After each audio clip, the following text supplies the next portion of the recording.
नमस्कार। हरे कृष्ण। मैं आशा करता हूँ कि मेरी आवाज आपको ठीक से सुनाई दे रही है। अगर हो सके तो आप में से कोई जन चैट बॉक्स में यस लिख दीजिएगा। अब हम अपना आज का भगवत गीता का सेशन, ठीक है सुरेश अंकल, थैंक यू। हम अपना भगवत गीता का सेशन आज का आरंभ करेंगे। और जैसा आप सभी जानते हैं कि हमारा दूसरे अध्याय का अध्ययन चल रहा है। जो नए श्रोता हैं उनका विशेष रूप से स्वागत करते हुए मैं उन्हें बताना चाहूंगा कि ये जो श्लोक पे चर्चा रहेगी वो लगभग 40 से 45 मिनट की रहेगी। तब तक आपके माइक्स म्यूट पे रहेंगे और उसके बाद जो अंतिम 15 मिनट हैं उसमें हम क्लास को आप सबके लिए ओपन कर देते हैं। आप अपने कमेंट्स दे सकते हैं या कोई प्रश्न हो तो उसके ऊपर भी हम चर्चा कर सकते हैं। तो आइए अब हम अपना सेशन आरंभ करने से पहले अपने अपने गुरुजनों का स्मरण कर लें। ओम अज्ञानतिमिरन्धस्य ज्ञानञ्जन शलाकया चक्षुरुन्मिलितं येन तस्मै श्री गुरवे नमः। वाञ्छाकल्पतरुभ्यश्च कृपा सिन्धुभ्येव च पतितानां पावनेभ्यो वैष्णवेभ्यो नमो नमः।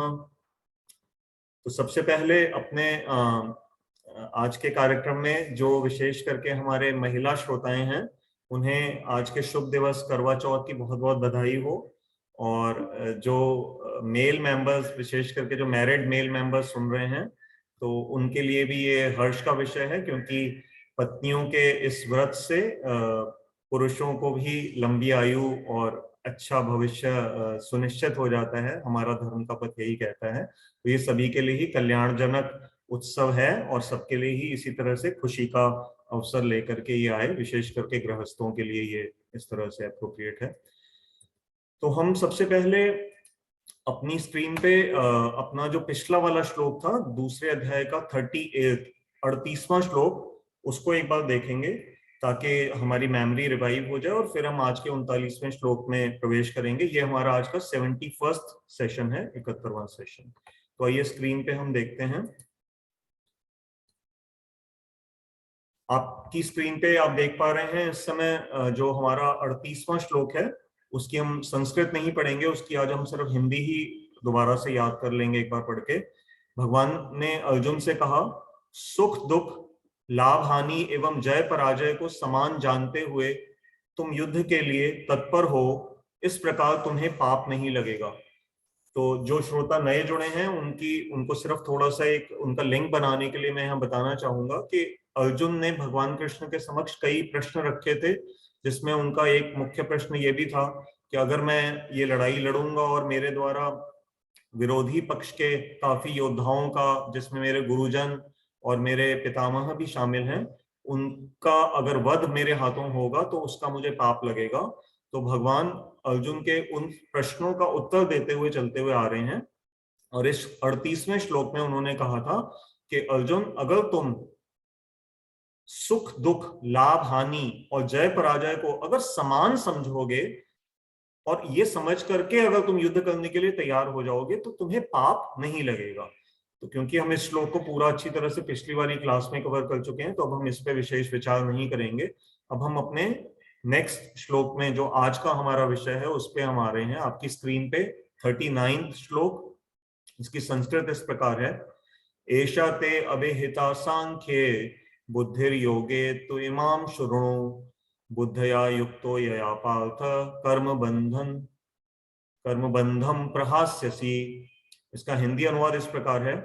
भगवान कह रहे हैं, यहां मैंने वैश्लेषिक अध्ययन ब्रैकेट में सांख्य द्वारा इस ज्ञान का वर्णन किया है। अब निष्काम भाव से कर्म करना बता रहा हूं, उसे सुनो।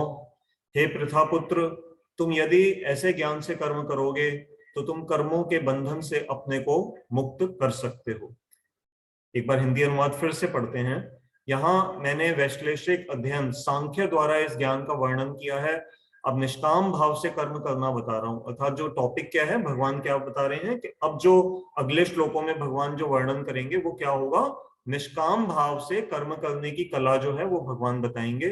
अर्जुन को कह रहे हैं, उसे सुनो। हे प्रथापुत्र, तुम यदि ऐसे ज्ञान से कर्म करोगे तो तुम कर्मों के बंधन से अपने को अवश्य में ही मुक्त कर सकोगे।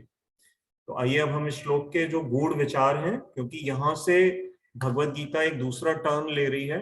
अभी तक हमने आत्मा और शरीर के डिफरेंस को अच्छी तरह समझा, दूसरे अध्याय के 11वें श्लोक से लेकर 30वें श्लोक तक। फिर 31वें श्लोक से लगभग 38वें श्लोक तक हमने कर्तव्य बुद्धिजनक जो भी श्लोक थे कि कैसे अर्जुन को अपना कर्तव्य का पालन करना चाहिए, ये उसके लिए जरूरी है कि वो क्षत्रिय है, इसलिए युद्ध से पीछे हटना उसके लिए अच्छा नहीं रहेगा। ये हमने श्लोकों की भी चर्चा करी। अब आप देख रहे हैं कि भगवान आज के श्लोक से बहुत ही एक महत्वपूर्ण नया विषय यहाँ पर ले रहे हैं, और यहाँ से लगभग आने वाली पूरी की पूरी जो भगवत गीता है 18वें अध्याय तक, लगभग उसका जो मुख्य संदेश का जो आरंभ हो रहा है वो यहाँ के आज के श्लोक से हो रहा है कि किस प्रकार से कार्य हमें जो करने कैसे हैं, what is the art of doing works, जैसे एक आर्ट ऑफ लिविंग एक आजकल कहा जाता है, तो ये आर्ट ऑफ डूइंग वर्क भगवान हमें समझा रहे हैं।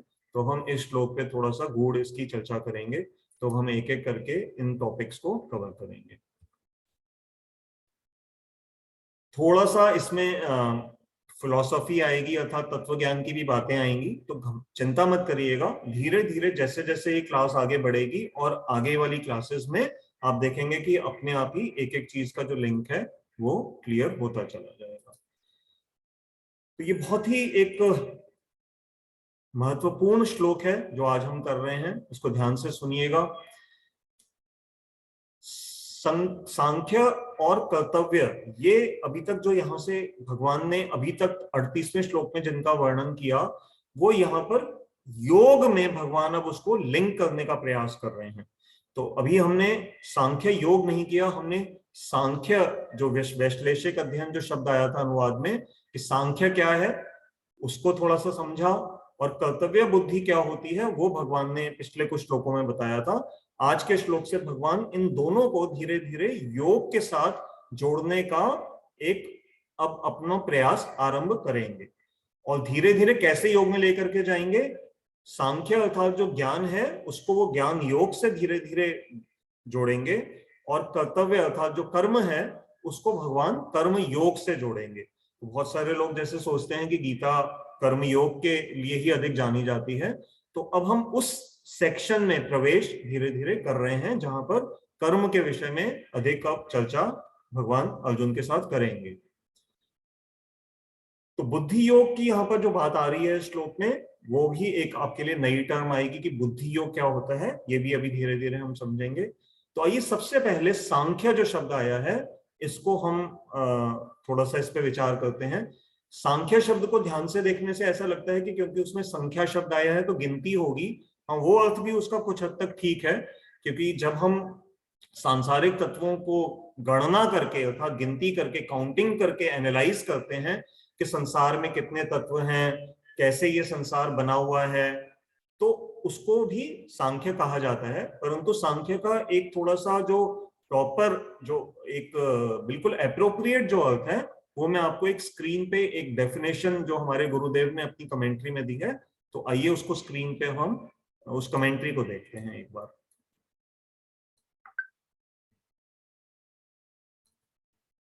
ये देखिए आपकी स्क्रीन पे सांख्य योग की परिभाषा देते हुए कहा है, ये किसने परिभाषा दी है, हमारे बहुत ही महान वैष्णव आचार्य विश्वनाथ चक्रवर्ती ठाकुर जी की जो परिभाषा है उसको हमारे गुरुदेव ने अपनी कमेंट्री में मेंशन किया था। संस्कृत में इस प्रकार से है, आप देख सकते हैं स्क्रीन पे, सम्यक ख्यायते प्रकाश्यते वस्तु तत्वम अनेनेति सांख्यम सम्यक ज्ञानम। अब इसका हिंदी अनुवाद पढ़ते हैं, अर्थात जिसके द्वारा वस्तु तत्व का भली भांति प्रकाश होता है उसे सांख्य योग कहते हैं। सांख्य योग में आत्म तत्व और अनात्म तत्व का सम्यक रूप से ज्ञान होता है। थोड़ी हैवी हिंदी है, आराम से इसको समझने का प्रयास करते हैं कि कौन सा ज्ञान है ये, सांख्य ज्ञान क्या है, जिसके द्वारा वस्तु तत्व का भली भांति प्रकाश होता है। अब ये वस्तु तत्व क्या है, वस्तु कहते हैं, आपने एक शब्द सुना है ना, सत्ता, सत्ता मतलब एग्जिस्टेंस।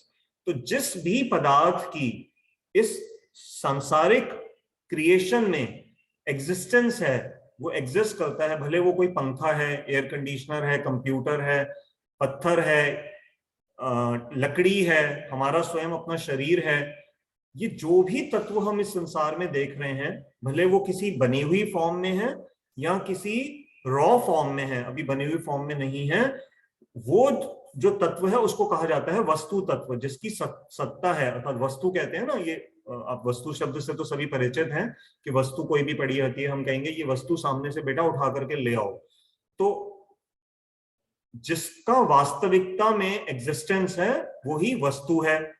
उस वस्तु का तत्व क्या है? तत्व शब्द का क्या अर्थ होता है?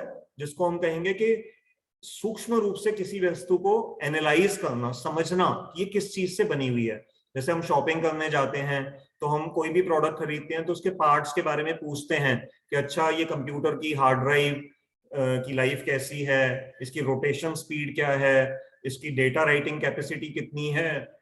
ये सारी जो चीजें जब हम एक तत्व के बारे में विचार करते हैं तो वो एक तरह से कहा जाता है कि हम उसके तत्व को समझने का प्रयास कर रहे हैं, उसको एनालाइज कर रहे हैं।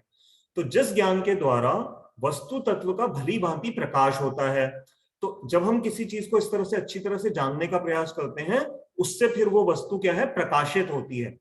अभी आप एक शोरूम में घुसे, आपके सामने एक स्पीकर पड़ा हुआ है, अभी आपकी आंखों ने क्या देखा, ये तो एक स्पीकर है।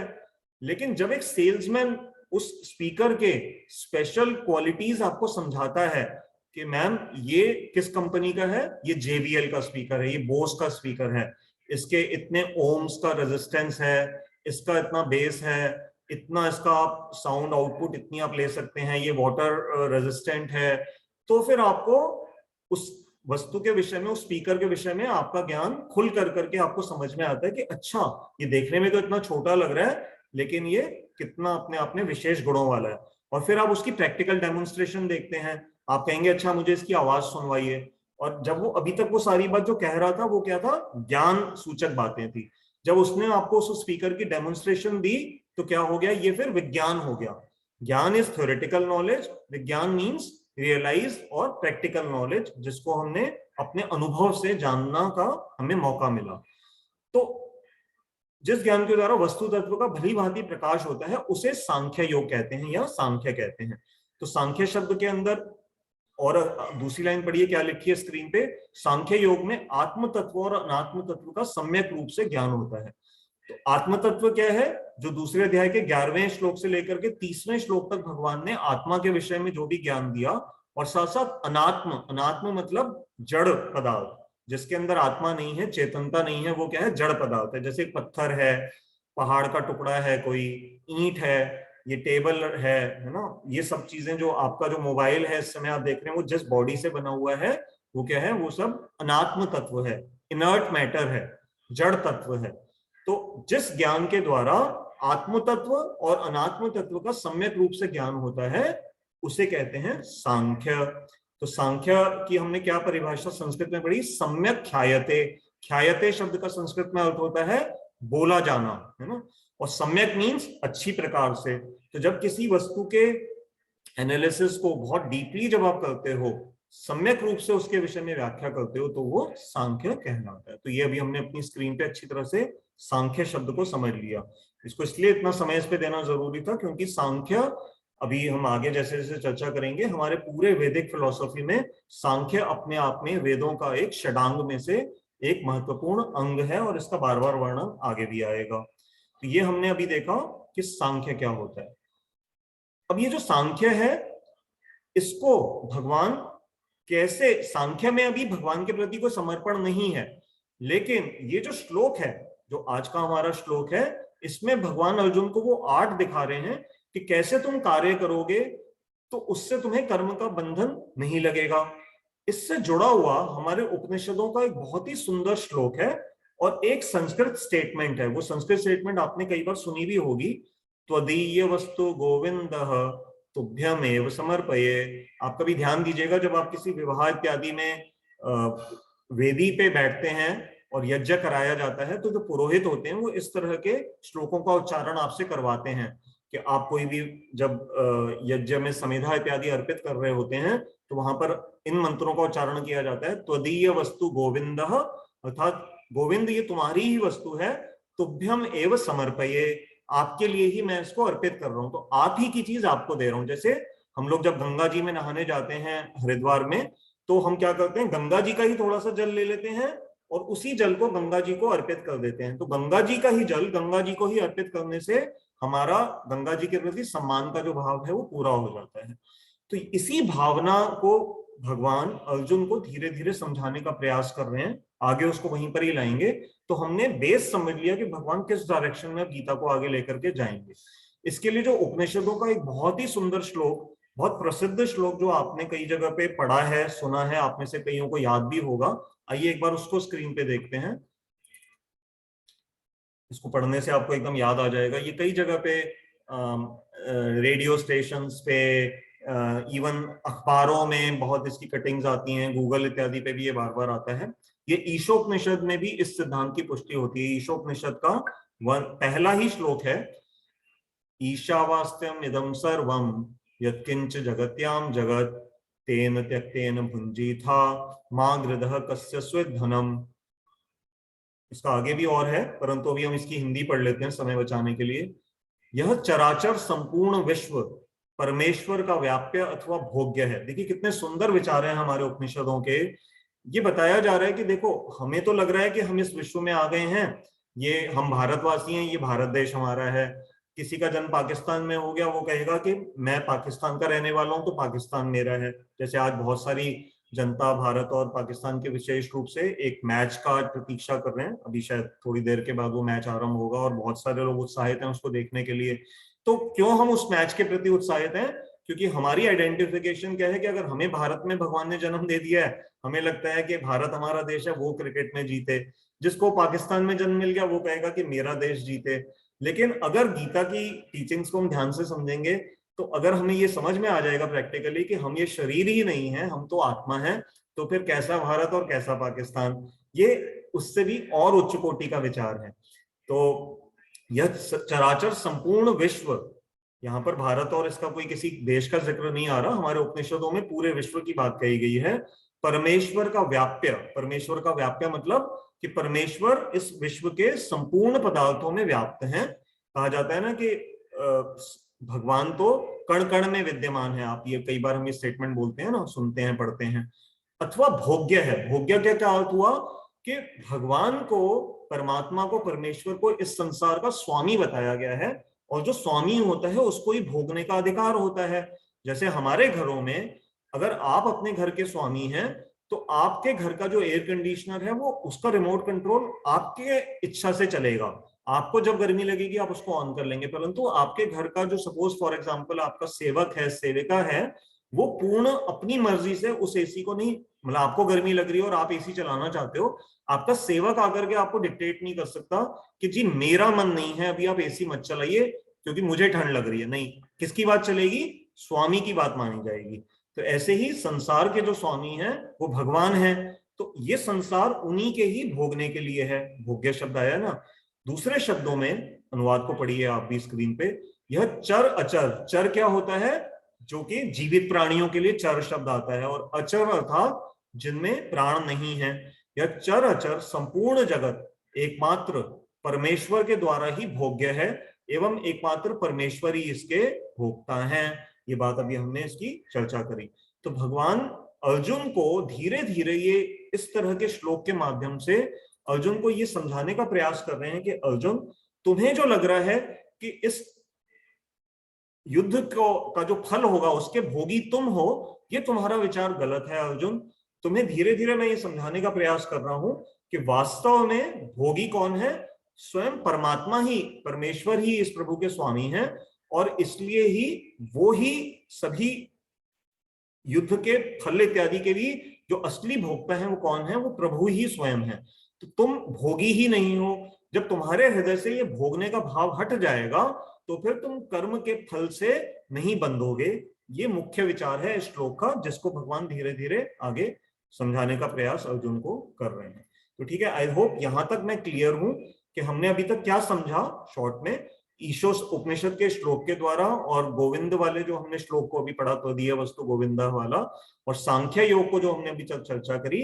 अभी हम आज की क्लास में हम इस स्टेज तक पहुंचे हैं कि सभी वस्तुएं भगवान की हैं, और इनको अगर भोगने का विचार हमारे हृदय से हट जाएगा तो फिर अवश्य में भी हम कर्म के फल को भी उसके प्रति हमारा जो बंधन है, जो च्युइंगम की तरह एक कर्म का फल हमारे साथ चिपक जाता है, जिसकी वजह से हमें स्वर्ग या नर्क की नर्क की यातना झेलनी पड़ती है, वो हम उससे छूट जाएंगे। और यही अर्जुन का भी प्रश्न था।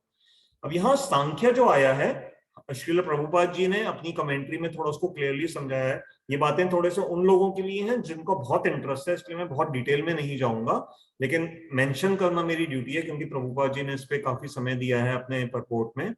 तो उन्होंने ये बताया है कि ये जो सांख्य जो भगवत गीता में यहाँ पर भगवान ने पिछले कुछ श्लोकों में जिसकी चर्चा करी है, जिसमें आत्मा और शरीर का डिफरेंस भगवान ने समझाया, वो नास्तिक कपिल के सांख्य से भिन्न है। तो एक कपिल और हुए हैं हमारी हिस्ट्री में जिनको ऐसा माना जाता है कि उन्होंने ही ये सांख्य का प्रवर्तन किया था, परंतु वो उनकी जो विचारधारा है वो कुछ हद तक नास्तिक विचारधारा थी। तो श्रील प्रभुपाद जी अपनी कमेंट्री में बता रहे हैं कि जो भगवान कृष्ण ने जिस सांख्य की चर्चा करी है उसको उस नास्तिक कपिल के दर्शन से जुड़ा हुआ नहीं देखना चाहिए, उन दोनों में भेद है। और जो एक असली कपिल देव भगवान हुए हैं जिनका वर्णन श्रीमद् भागवतम ग्रंथ में आता है, वो बहुत बहुत पुराने समय की बात है, 3रे स्कंद में शायद उनका वर्णन आया है। वहां पर उन्होंने अपनी माता देवहूति को जो ज्ञान दिया है संसार के विषय में, वो वास्तव में शुद्ध रूप में सांख्य योग है, या सांख्य ज्ञान शुद्ध रूप में वहां पर है, जो देवहूति माता को भगवान कपिल ने संवाद के रूप में बताया है। इसकी चर्चा कब आती है? जब आप कभी 7 दिन की भागवत कथा कहीं पे भी जब होगी, अब आप उसको जब भी कभी सुनेंगे तो आप देखेंगे कि वो भागवत के जो वक्ता होंगे वो अवश्य में भी कपिल देवहूति संवाद के नाम से उसका वहां पर वर्णन आता है। तो आपको वहां पर याद आ जाएगा कि आपने गीता की क्लास में भी इसके विषय में सुना था। अब मैं आपको एक बहुत ही सुंदर 10वें अध्याय का, गीता के ही 10वें अध्याय का एक 10वां श्लोक आपको स्क्रीन पे दिखाने जा रहा हूं, जिसको हमें पढ़ने से ये समझ में आएगा कि जो बुद्धि योग आज के श्लोक में आया है, दूसरे अध्याय के 39वें श्लोक में, वो बुद्धि योग वास्तव में है क्या, क्योंकि भगवान ने कुछ बातें बाद में जाकर के क्लियर करी हैं। तो आइए पहले एक बार स्क्रीन पे वो 10वें अध्याय का 10वां श्लोक देख लेते हैं, फिर हम उसके ऊपर अभी चर्चा करेंगे।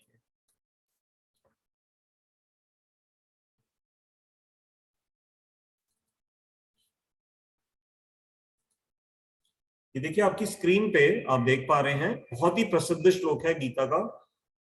तेषां सतत युक्ता नाम भजताम प्रीतिपूर्वकम ददामि बुद्धि योगम तम येन माम उपयन्ति ते। अब ये देखा आपने, बुद्धि योग शब्द यहाँ पर भी आ गया है। यहाँ भगवान ने जो बुद्धि योग को है क्लियरली थोड़ा सा बताया, इसका अनुवाद देख लेते हैं स्क्रीन पे।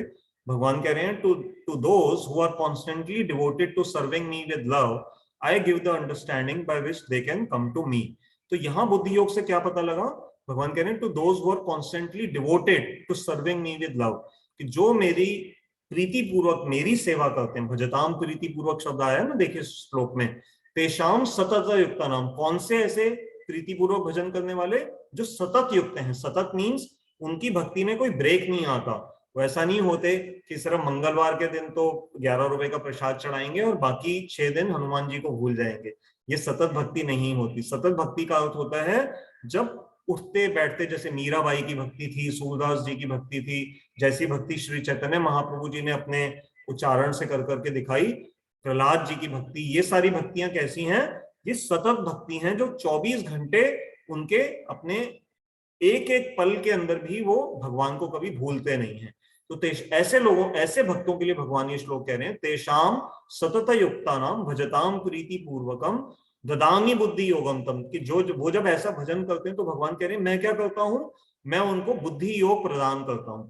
तो अर्थात ये हुआ कि बुद्धि योग कोई ऐसी चीज नहीं है जिसको हम अपनी ताकत से अपने बल पर हासिल कर सकते हैं। ये ऐसा नहीं है कि आपकी जेब में 500 का नोट है, आप दुकानदार के पास गए और आपको जो चॉकलेट आइसक्रीम खानी थी आपने उसको पैसे दिए और आप ले आए। तो आप बुद्धि योग को इस तरह से अपने प्रयास से हम अपने जीवन में नहीं ला सकते हैं। बुद्धि योग भगवान की कृपा से ही हमारे जीवन में आएगा।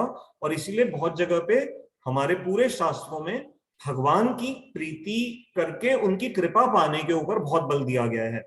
ये 2 वे प्रोसेस है, हम प्रयास करते हैं और भगवान हमारी कृपा, हमारे ऊपर कृपा करते हैं। इसी बात से मुझे एक बहुत ही महत्वपूर्ण बात एक याद आ रही है, क्योंकि कार्तिक का महीना चल रहा है, बहुत ही परम पवित्र। आपको याद होगा कि पिछली बार हमने इसके ऊपर 2 मिनट चर्चा भी करी थी। तो इस कार्तिक महीने में एक बहुत ही प्रसिद्ध एक भगवान कृष्ण की लीला हुई थी। पूरा हम यहाँ डिटेल में तो नहीं कर पाएंगे, लेकिन क्योंकि ये बात बुद्धि योग के कृपा की बात आई है तो इसको हमारे गुरुदेव जैसा समझाते थे, मैं सिर्फ 2 मिनट में उसको बताना चाहूंगा कि आपने वो लीला आप में से कईयों ने सुनी होगी कि जब भगवान कृष्ण बहुत छोटे थे और उनको वो नींद से उठे, उनको भूख लग रही थी और उन्होंने, उनकी मैया जो यशोदा मैया थी वो तो सुबह बहुत जल्दी उठ जाती थी और वो भगवान कृष्ण के लिए दूध उन्होंने उबालने के लिए रखा हुआ था, क्योंकि उस दूध को उबालने से फिर उनको आगे जाकर के उसका मतलब घी इत्यादि उनके लिए निकालना था। तो जब भगवान कृष्ण उठे तो छोटा बच्चा जब नींद से उठता है तो उसको बड़ी भूख लगी, उनको भूख लगी और वो माँ को उन्होंने इधर उधर ढूंढा, मैया कहीं नजर नहीं आई। तो वो अपने बिस्तर से उतर गए माँ को ढूंढते ढूंढते और माँ को आवाजें लगा रहे हैं, लेकिन माँ का तो जो ध्यान है वो उसके उनके लिए वो तो कुकिंग में लगी हुई है। तो भगवान को जब उन्होंने देखा कि रोते हुए, तो भगवान को उन्होंने दूध पिलाना आरंभ किया। लेकिन तभी क्या हुआ कि जो दूध उबालने के लिए रखा हुआ था वो उबलना आरंभ हो गया। अब अगर वो उबल रहा था, अगर उस समय माँ जाकर के उस आंच को धीमा नहीं करेंगी तो फिर वो दूध बिखर जाएगा, स्पॉइल हो जाएगा। तो माँ ने भगवान को मतलब साइड में किया और वो जाकर के दूध को वो करने लगी, संभालने लगी। लेकिन भगवान को ये अच्छा नहीं लगा, वो तो उनको भूख अभी पूरी पूरी शांत हुई नहीं थी। तो उन्होंने क्या किया, गुस्सा हो गए, वहां से चले गए और फिर वो उन्होंने बड़ा ऊधम इत्यादि मचाया। फिर माँ ने उनको एक उखल से बांधने का प्रयास किया तो वो बंध नहीं रहे थे। जब बंध नहीं रहे थे तो माँ ने अपनी रस्सियां एक एक करके बढ़ाती चली गई। पहले तो यहाँ से बालों से निकाली, कृष्ण की कमर तो देखने में बहुत छोटी थी, लेकिन वो बांधने का प्रयास करती थी तो वो जो रस्सी ना हमेशा 2 अंगुल छोटी पड़ जाती थी, 2 फिंगर शॉर्ट। तो माँ बड़ी हैरान हो गई, फिर उन्होंने और रस्सी मंगाई और रस्सी मंगाई। वो जितना रस्सी बढ़ाए जाएं, लेकिन भगवान की कमर देखने में तो उतनी है, परंतु वो सारी की सारी रस्सियां 2 अंगुली छोटी पड़ रही थी। फिर अंततः जब यशोदा जी को बहुत ही ज्यादा वो हो गया कि मैं इसको तो आज बांध के ही रहूंगी, उन्होंने खूब प्रयास किया लेकिन फिर भी बंध नहीं रहे थे। फिर उनके जो घर में भगवान नारायण के विग्रह थे, मूर्ति थी, उन्होंने भगवान नारायण का स्मरण किया। उस समय यशोदा मैया को ये नहीं पता था कि जो जिन कृष्ण को मैं बांधने का प्रयास कर रही हूँ ये तो वास्तव में मूल नारायण है। परंतु उन्होंने नारायण भगवान से प्रार्थना करी कि प्रभु आप की कृपा के बिना ये संभव नहीं है, आप मुझे शक्ति दीजिए कि मैं अपने बेटे की कमर को बांध सकूं, नहीं तो मेरी तो पूरे ब्रज में बड़ी मतलब एक तरह से जिसको कहते हैं बेइज्जती हो जाएगी। क्योंकि सारी जो गोपियां हैं वो देख रही थी कि यशोदा मैया बांध रही हैं और कृष्ण बंध नहीं रहे हैं। तो जब भगवान ने देखा कि यशोदा बहुत प्रयास कर रही हैं, तो भगवान ने फिर वही जो पहली पहली रस्सी थी जो उन्होंने अपने केशों से निकाली थी, उसी केश वाली छोटी सी रस्सी से ही भगवान बंधने के लिए तैयार हो गए। तो इसमें हमारे गुरुदेव और वैष्णव आचार्य क्या समझाते हैं कि जो 2 अंगुली का बार बार जो गैप आ रहा था वो क्या था। एक तो साधक का प्रयास, साधक का एंडेवर। साधक यहाँ कौन है इस लीला में, यशोदा जी साधक हैं। तो यशोदा जी भगवान कृष्ण को बांधने का प्रयास कर रही हैं। तो जब उन्होंने पूरा अथक प्रयास कर लिया, मतलब highest level of trial which she could do, तो वो जब उन्होंने पूरा कर लिया, उसकी सीमा कर ली, और साथ में सिर्फ अकेले उससे नहीं हुआ, भगवान की कृपा आई, नारायण भगवान ने कृपा करी। इन दोनों के कॉम्बिनेशन से ही भगवान की कमर को वो बांध पाए। तो उसी तरह से ये जो अभी हमने बुद्धि योग का श्लोक देखा कि जो सतत युक्त साधक है, वो तो सतत युक्त मतलब सब समय भगवान को प्रयत्न करता है प्रसन्न करने का। और ऊपर से जब भगवान की कृपा, ददानी बुद्धि योगम तम, उस श्लोक में हमने देखा ना 10वें अध्याय के 10वें श्लोक में, तो जब भगवान की कृपा ऊपर से आएगी और यहां से हम प्रयास करेंगे, इन दोनों के कॉम्बिनेशन से वो जो 2 अंगुली का जो डिस्टेंस रह रहा था वो फिर पूरा हो जाएगा और उसको कवर कर करके जो साधक है वो भगवान के धाम जाने के लिए सक्षम हो सकेगा या हो सकेगी। तो ये बात इसलिए यहाँ पर हमने इस लीला का वर्णन किया ताकि हम ये समझ लें। एक तो एक कार्तिक का मास था तो इसलिए भगवान कृष्ण की ये जो दामोदर लीला है बड़ी प्रसिद्ध है, और इसका चित्र भी हर जगह गूगल पे भी मिल जाएगा और हमारे मंदिरों में भी उसका एक विग्रह बड़ा सुंदर मिलता है कि यशोदा जी ने।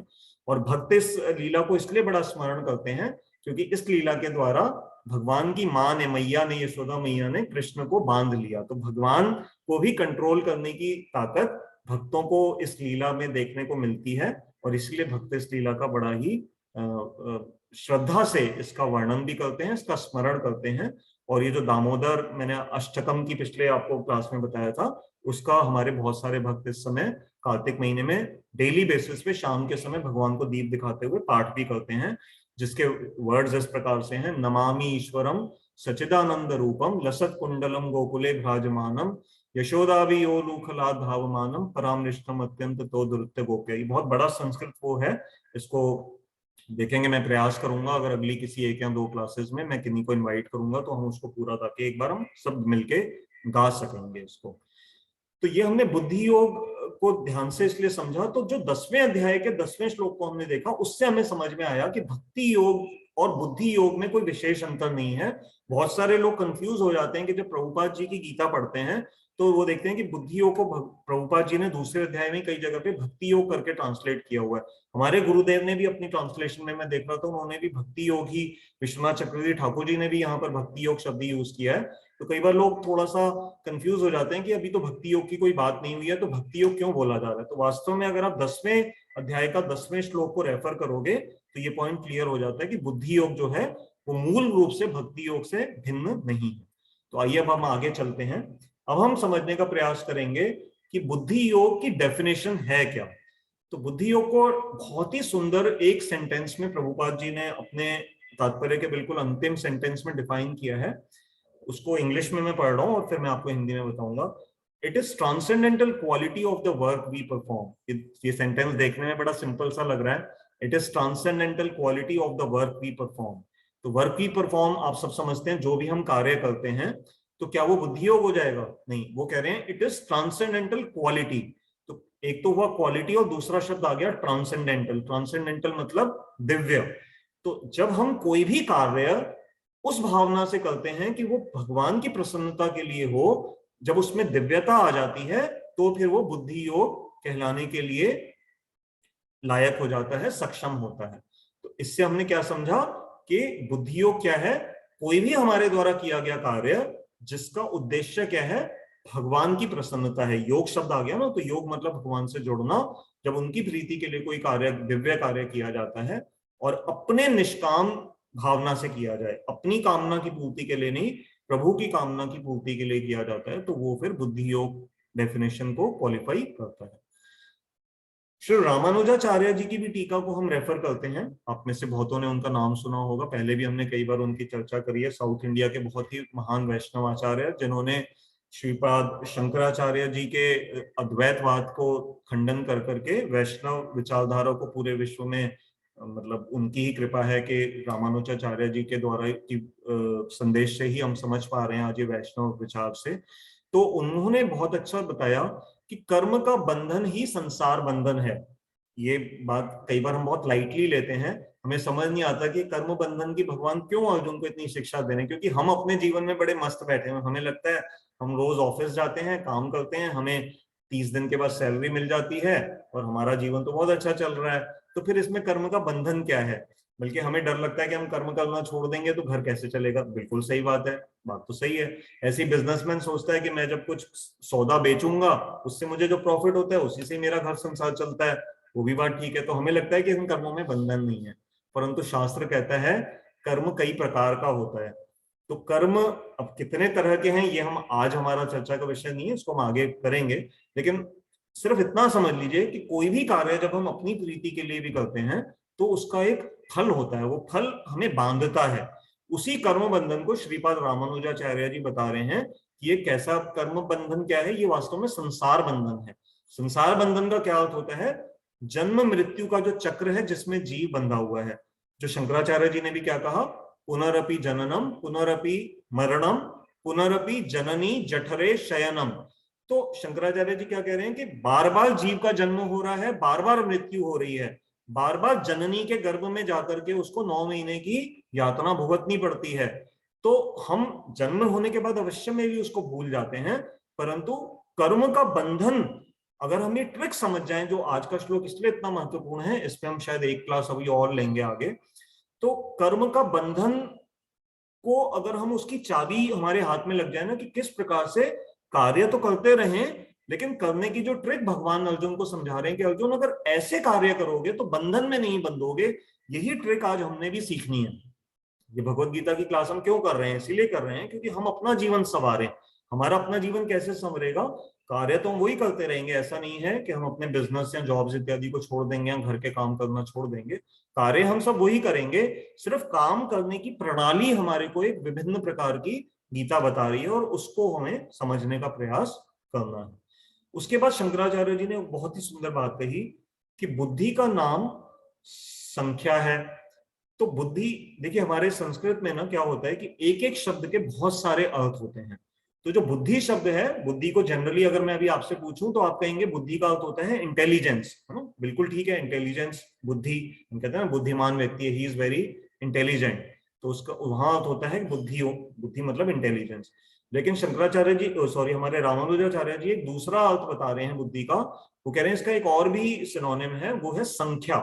संख्या, संख्या मतलब एनालाइज करना। तो बुद्धि से धारण होने वाले आत्म तत्व का नाम सांख्य है। अब हम सांख्य की एक दूसरी डेफिनेशन रामानुजा जी की कृपा से समझ पा रहे हैं कि क्योंकि जिस बुद्धि से आत्म तत्व को धारण किया जाता है उसी का नाम सांख्य है। तो आत्म तत्व को धारण करने का क्या मतलब? जब हमने ये एनालाइज करने का श्लोक पढ़े ना गीता में थोड़े समय पहले ही, कि ये जीवित वस्तु है तो इसमें आत्मा है, ये निर्जीव है तो इसका मतलब इसमें आत्मा नहीं है। तो ये जो एनालाइज करने की जो ताकत है जो बुद्धि के अंदर, तो वो उसको भी उन्होंने इसलिए सांख्य कह करके समझाया। तो कैसे सांख्य को हमने समझा, ये इन दो तरह की डेफिनेशंस को हमने आज यहाँ पर देख लिया। तो इस श्लोक में एक बुद्धि के ऊपर एक नया फोकस आया है। अभी तक भगवान ने अर्जुन को 2-3 बार आदेश दिए कि लड़ो लड़ो लड़ो, लेकिन अब आप ध्यान से देखिएगा जो गीता के आगे वाले श्लोक आएंगे, अब भगवान डायरेक्टली बहुत रेयरली कहीं पे अर्जुन को कहेंगे कि तू लड़। अब लड़ने की बात भगवान छोड़ देंगे। अब भगवान अर्जुन को उसी की ही इंटेलिजेंस के द्वारा प्रेरित कर रहे हैं कि अर्जुन, तू अगर समझ गया कि युद्ध करना किस लिए तेरे लिए जरूरी है, तो फिर मेरे कहने की कोई आवश्यकता नहीं रहेगी। मैं कहूं या ना कहूं, तू खुद ही कन्विंस हो जाएगा, तू खुद ही अपने आप धनुष उठा लेगा और लड़ने के लिए तैयार हो जाएगा। तो अब इसलिए भगवान ऑर्डरिंग वाला प्लेटफॉर्म अब यहां पर समाप्त हो चुका है। अब भगवान अर्जुन को समझा रहे हैं एक एक तत्व की तरह से कि कैसे तुझे मैं बताने का प्रयास कर रहा हूं कि बुद्धि क्या है। ध्यान से समझ अर्जुन, बुद्धि है करण। आपने संस्कृत में एक शब्द कर्ण सुना होगा। ये कर्ण वो नहीं है जो पांडवों के बड़े भाई थे जिनको अर्जुन ने मारा बाद में। कर्ण, कर्ण एक डिफरेंट शब्द है। कर्ण तो कान भी जैसे अर्थ आता है, यहाँ शब्द आ रहा है करण। तो जैसे कर्ता ने कर्म को करण से, याद है हमने व्याकरण में हम ये पढ़ते हैं हिंदी व्याकरण में जो ये आता है ना, कर्ता ने कर्म को करण से संप्रदान के लिए अपादान से संबंध का के की अधिकरण में पर फिर संबंध आता है एंड में हे हा वो सब करके। तो करण जो है उसका अर्थ क्या होता है? इक्विपमेंट, फैकल्टी, जिसके द्वारा आप कोई कार्य करते हो। तो यहाँ पर बुद्धि का वर्णन कैसे आ रहा है? करण के रूप में। मतलब बुद्धि हमारा एक ऐसा इक्विपमेंट है, हमारे हाथ में एक ऐसा औजार है जिसके द्वारा हम एनालाइज कर सकते हैं कार्य को। बुद्धि के द्वारा हम कर्म को एनालाइज कर सकते हैं और फिर उस कर्म के पीछे भावना को चेंज कर सकते हैं कि अभी तक हम ये कार्य जो अर्जुन करने जा रहा था वो सोच रहा था कि ये लड़ाई मैं अपने लिए लड़ रहा हूं, लेकिन अब इसी बुद्धि को यूज करके अर्जुन ये धीरे धीरे सोचना आरंभ कर देंगे कि ये लड़ाई मैं अपने लिए नहीं लड़ रहा, मैं प्रजा की रक्षा के लिए कर रहा हूं, मैं धर्म की स्थापना के लिए कर रहा हूं, और सबसे ऊपर इसलिए क्योंकि भगवान कृष्ण को की ये इच्छा है कि ये हो। तो भगवान की इच्छा में जब अर्जुन अपनी इच्छा को समाहित कर देंगे तो ये उनकी बुद्धि का प्रॉपर यूज होगा। हमारा समय होने वाला है, मैं थोड़ा सा और 5 मिनट का प्रयास करता हूं और फिर बाकी जो पॉइंट्स रह गए हैं आराम आराम से, क्योंकि ये सब बातें समझने की हैं। ऐसा नहीं है कि हम सिर्फ एक थ्योरेटिकली स्टडी कर रहे हैं। मेरा पूरा प्रयास है कि मैं भी अच्छी तरह समझूं और आप भी अच्छी तरह से इसको समझ सकें। तो देखिए, योग शब्द का हमारे अजय कृष्ण प्रभु जी ने क्लास में बड़ा अच्छा एक समझा रहे थे। वो कह रहे थे योग शब्द के 6 अर्थ बताए गए हैं। जैसे मैं अभी आपको बता रहा था ना, हमारे यहाँ इतना वास्ट मतलब एक डिक्शनरीज हैं, निरुक्त डिक्शनरी जो वैदिक डिक्शनरी कही जाती हैं। तो उन सब में क्या है, एक ही अर्थ। जैसे आत्मा शब्द की देखेंगे आप, अभी गीता में एक श्लोक आएगा बड़ा सुंदर आगे जाकर के, उसमें एक ही श्लोक में आत्मा शब्द बार बार आएगा और हर बार उस आत्मा शब्द का एक डिफरेंट अर्थ है। तो ऐसे ही जो योग शब्द जैसे आज इस आया है आज के श्लोक में, तो पहले हमें समझना पड़ेगा कि योग के क्या अर्थ होते हैं। तो पहला एक अर्थ उन्होंने बताया युज्यते, मतलब जोड़ना। योग मतलब युज धातु से ये योग शब्द आता है, युज मतलब जोड़ना। तो पहला इसका एक सिंपल अर्थ है युज्यते, मतलब जो जोड़ता है एक दूसरे को। दूसरा इसका अर्थ उन्होंने बताया साधन से अटैच होना। तो साधन, साधन मतलब कोई भी जब हम कार्य करते हैं तो उसके लिए एक साधन को हम यूज करते हैं। जैसे कहीं जाना होता है तो हम यातायात के साधन यूज करते हैं। अगर हमें योग साधना करनी है तो हम उसके लिए सुबह जल्दी उठते हैं, ध्यान लगाते हैं, मेडिटेशन करते हैं, प्राणायाम इत्यादि करते हैं। तो ये साधन है। तो उन साधनों के द्वारा जो अटैच किया जाता है उसको भी योग कहा जाएगा। फिर जिससे जुड़ा जाता है, किससे जुड़ने का प्रयास कर रहे हैं, उसके लिए भी योग शब्द आता है। फिर एक योग का अर्थ है भगवान का ऐश्वर्य। योग शब्द का एक अर्थ ये भी बताया गया है जो भगवान का ऐश्वर्य है, जैसे वैकुंठ धाम में भगवान नारायण का जो ऐश्वर्य है वो भी योग है। और इसलिए उनको कई जगह पे कहा जाता है ना योगेश्वर, योगेश्वर। भगवान कृष्ण के लिए भी कई बार आता है ना योगेश्वर श्री कृष्ण, योगेश्वर भगवान श्री कृष्ण। और एक योग शब्द का अर्थ है संसार के दुख से मुक्त होना, ये भी एक योग शब्द का अर्थ है। और एक जो छठा अर्थ है अचीविंग समथिंग, कि किसी लक्ष्य को प्राप्त कर लेना, अर्थात उससे भी हम फिर अपने, जब हमें इनाम कोई मिल जाता है तो हम उससे युक्त हो जाते हैं। तो वो भी क्या कहलाया जाता है, वो भी योग कहलाया जाता है कि हमने योग साधना में सफलता हासिल करी और उस लक्ष्य को हासिल कर लिया। तो अब आज का जो श्लोक है उसमें 4 नए शब्द अभी तक जो नहीं मुख्य रूप से यूज हुए थे, क्योंकि अब 4 नए शब्द आज के श्लोक में आए हैं, जिसमें से मैं एक बार आपको बता देता हूँ वो 4 शब्द क्या हैं। कर्म, कर्म अभी तक गीता में ज्यादा भगवान ने कोई डिस्कस ऐसा नहीं किया है। बुद्धि, इसके बारे में भी अभी तक भगवान ने कोई मेंशन नहीं किया था। योग, इसके बारे में भी अभी तक कुछ नहीं कहा था। और सांख्य, सांख्य के बारे में भी नहीं कहा। तो ये 4 नए शब्द आए हैं। इन 4 में से अभी तक हमने सांख्य को आज थोड़ा सा समझ लिया है, बुद्धि के ऊपर हमने चर्चा कर ली है, योग को अभी हमने सिर्फ थोड़ा सा ही समझा है, और कर्म ये अभी हम, क्योंकि आज की क्लास का समय हो रहा है, मैं सिर्फ अब एक टॉपिक और ले रहा हूं जिसके बारे में हम फिर अगली बार से उसको कंटिन्यू करेंगे। देखिए ये जो 4 मैंने नए शब्द आपको बोले जो भगवान ने यहाँ इंट्रोड्यूस किए, कर्म, बुद्धि, योग और सांख्य, इन चारों में से 2 ऐसे हैं जो कि षड दर्शन के अंग हैं। अब आप कहेंगे नया शब्द आ गया, षड दर्शन क्या होता है। तो जिनको वेदों की स्टडी करने का शौक है, अभी स्वयं मैंने कुछ महीनों पहले एक प्रॉपर एक मतलब एक स्कूल ऑफ एजुकेशन है, वो ये भारतीय वेद इत्यादि का पूरा अध्ययन कराते हैं, तो मैंने भी 1 महीने का पूरा कोर्स किया था। तो वहां पर हमें ये वेद, वेदांग, दर्शन, ये सब पूरे बहुत अच्छी तरह समझाए गए थे। तो ये जो षड दर्शन है हमारे 6 सिस्टम्स ऑफ फिलोसॉफी माने जाते हैं। फिलोसॉफी शब्द तो आप जानते हैं ना, wisdom, wisdom, lover of wisdom, love of wisdom, उसको फिलोसॉफी कहते हैं। किसी भी चीज को तत्व से समझना, तो वो समझिए उसको फिलोसॉफी, उसको साधारण से कहा जाता है। तो हमारे वेदों के अंतर्गत 6 अंग ऐसे दिए गए हैं जो कि फिलोसॉफी को समझाते हैं अलग अलग तरीके से। तो वो षड दर्शन क्या है, उनका उद्देश्य तो है कि वो एक से एक लिंक्ड है, लेकिन आजकल थोड़ा सा सिस्टम बदल गया है, उनके अपने अपने ही स्कूल्स बन गए हैं। पहले आइए हम उनका सिर्फ नाम एक बार आज चर्चा कर लेंगे, कौन कौन से ये षड दर्शन है। ये बड़ा महत्वपूर्ण विषय है, क्योंकि जब आप कभी विद्वानों की किसी गोष्ठी में जाएंगे और अगर वहां ये चर्चा होती है तो वहां पर ये सभी टर्म्स यूज की जाती हैं। षड दर्शन ये क्या है, पहला है न्याय। न्याय दर्शन जो है उसको इंग्लिश में जनरली ट्रांसलेट किया जाता है लॉजिक। लॉजिक शब्द से तो आपका परिचय है ना, कि लॉजिकल थिंकिंग चाहिए होती है।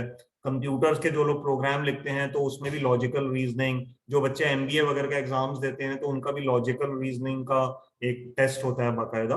तो न्याय को, उसका जो प्रॉपर शब्द है हमारे शास्त्रों में वो है न्याय। तो न्याय जो है वो बेसिकली फाउंडेशन है उस पूरे सिस्टम की, क्योंकि जब तक लॉजिक से समझ ही नहीं आएगा, अभी जो ये भगवत गीता की क्लास भी जो आप सुन रहे हैं, तो आप देखेंगे कि आप चाहें या ना चाहें, आपकी जो अपनी बुद्धि है वो लॉजिक हर समय लगा रही होगी कि ये जो वक्ता है, मतलब मान लीजिए यहाँ पर मैं वक्ता हूं, तो आपकी बुद्धि हर 1 मिनट में मुझे जज करेगी कि ये कमल जी ने ठीक कहा या नहीं कहा, क्या ये कहीं ऐसे गप्पे तो नहीं मार रहे, या ऐसे हमारा टाइम पास तो नहीं कर रहे, क्या इनको नॉलेज है या नहीं है। तो आप देखेंगे आपकी बुद्धि कंटिन्यूअसली मुझे जज कर रही होगी इस समय, ठीक है। और मेरी जगह कोई भी वक्ता होगा, जब मैं किसी को सुनता हूं तो मैं भी ऐसे ही जज कर रहा होता हूं। तो ये न्याय जो है, ये लॉजिक हर समय चल रहा होता है। इसके बाद दूसरा जो दर्शन है उसको कहा जाता है मीमांसा। मीमांसा, तो इसका जो पार्ट है वो है इंद्रिय तृप्ति अर्थात अपनी इंद्रियों को प्रसन्न करने वाले कार्य जिनसे हमें सेटिस्फेक्शन मिलती है, इंद्रियों के भोग जो हैं, लेकिन किस माध्यम से? वेदों के द्वारा ही बताए गए कार्य जब तरीके से किए जाते हैं। जैसे कर्म कांड की हमने पीछे चर्चा करी थी, जो भगवान ने 31वें श्लोक से 38वें में अर्जुन को बताया था, वो कर्म कांड का सेक्शन था। तो ये इसको कहा जाता है टेक्निकली मीमांसा। तीसरा जो दर्शन है वो है वैशेषिक। ये इन सभी ये जो दर्शन है इनके एक एक आचार्य हुए हैं। मैं अगली बार प्रयास करूंगा, आपको इनके नाम भी बता दूंगा। तो वैशेषिक दर्शन जो है उसमें दुनिया को फिर एनालाइज किया जाता है एटम्स और मॉलिक्यूल्स लेवल पे। आप कहेंगे ये एटम और मॉलिक्यूल तो अभी थोड़े समय पहले ही हमारे साइंटिस्ट लोगों ने, वेस्टर्न साइंटिस्ट ने, ये जो न्यूटन थे और नील्स बोर इत्यादि, ये तो इन्होंने पूरी दुनिया को बताया और नोबेल प्राइज तो उनको मिले हैं। लेकिन मैं यहाँ कोई झूठ नहीं बोल रहा। अब दुनिया जानती है, मानती है कि ये जो अणु और परमाणु का जो ज्ञान है ये हमारे उपनिषदों में, हमारे वेदों में पहले से ही इसका वर्णन आया हुआ है, और वो कई हजारों साल पहले ही एग्जिस्ट करते थे। ये जो मॉडर्न फिजिकल साइंस है ये तो पिछले कुछ 200-300 सालों की देन है, परंतु हमारे ऋषि मुनियों ने अणु, परमाणु इत्यादि का वर्णन किया हुआ है। और ये वैशेषिक जो दर्शन जिसकी हम बात कर रहे हैं, इसमें इसी तत्वों का ही स्टडी का बताया जाता है एटम और मॉलिक्यूल लेवल पे, अणु और परमाणु लेवल पे। उसके बाद चौथा दर्शन है सांख्य, जिसकी हमने आज चर्चा कर ली है, जिसमें दुनिया के अलग अलग तत्वों को एनालाइज किया जाता है। आपकी जानकारी के लिए मैं आपको याद करा दूं, हमने पहले इसकी चर्चा करी हुई है। 24 तत्व सृष्टि के बताए गए हैं। महाभारत ग्रंथ में स्वयं 3 तरह के रीडिंग्स आती हैं, 24 तत्वों वाला सांख्य, 25 तत्वों वाला और 26 वाला। अब आप कहेंगे 3 तरह के सांख्य कहां से आ गए? 24 वो हैं जिनमें 24 जड़ तत्वों की बात होती है, 5 कर्मेंद्रियां, 5 ज्ञानेन्द्रियां, 5 तन्मात्राएं, 5 ये जो पृथ्वी जल वायु अग्नि आकाश जो महत्त्व हैं, और 4 जो सूक्ष्म लेवल पे हैं, मन बुद्धि चित्त और अहंकार। जब इसमें 25वां आत्मा को जोड़ दिया जाता है तो वो 25 एलिमेंट्स हो जाते हैं, और 26वां परमात्मा को जब ईश्वर को जोड़ दिया जाता है तो वो 26 एलिमेंट्स हो जाते हैं। तो इसलिए 3 तरह के सांख्य महाभारत ग्रंथ में बताए गए हैं। और ये भी एक दर्शन है जिसको कपिल मुनि इसके मतलब वो माने जाते हैं। और 5वां जो है योग, जिसके मुनि कौन थे? पतंजलि ऋषि। आप सभी जानते हैं ना, जैसे आजकल पतंजलि तो एक ब्रांड के रूप में स्टैब्लिश हो गया है। वास्तव में जो पतंजलि ऋषि थे जिन्होंने ये योग पद्धति को समझाया था और उसको उसके वो आचार्य माने जाते हैं। तो उस योग पद्धति में पतंजलि ने हमें क्या समझाया था? Non material elements. जैसे अभी सांख्य दर्शन में आत्मा और जब परमात्मा का टॉपिक आ गया तो पतंजलि जी ने फिर उसको नॉन मटीरियल मतलब यही आत्मा परमात्मा को और विशेष रूप से योग साधना के द्वारा कैसे कोई आत्मा परमात्मा के समीप जा सकती है, ये योग मार्ग से पतंजलि जी ने बताया, प्राणायाम इत्यादि के माध्यम से। जो आपको पता है ना, अष्टांग योग है, यम नियम आसन प्राणायाम धारणा ध्यान समाधि, ये जो है इसमें थोड़ा सा हो सकता है मैं एक आध भूल गया हूं अभी। और अंतिम जो है वो है वेदांत। वेदांत के जो आचार्य माने जाते हैं वो हैं स्वयं श्री व्यासदेव जी। ये व्यासदेव जी कौन है?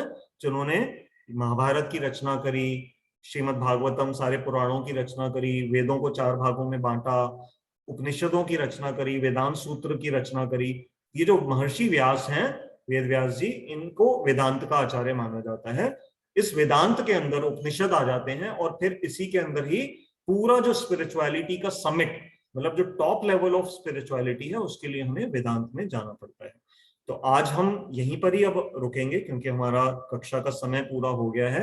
आज ये बहुत कुछ आपके लिए नई बातें थी, तो लेकिन ये जरूरी था। जैसे जैसे गीता, देखिए जब आप स्विमिंग भी सीखना शुरू करते हो, स्विमिंग पूल में आप जाते हो, तो आपको पता है कि शुरू में तो आप शैलो में रहते हो, 4 फीट वगैरह में, वहां आपके पैर जमीन पे लग रहे होते हैं, तो आपको कोई डूबने का डर नहीं रहता। लेकिन आप स्विमिंग इसलिए नहीं ज्वाइन करते हो कि आप हमेशा शैलो पानी में रहेंगे।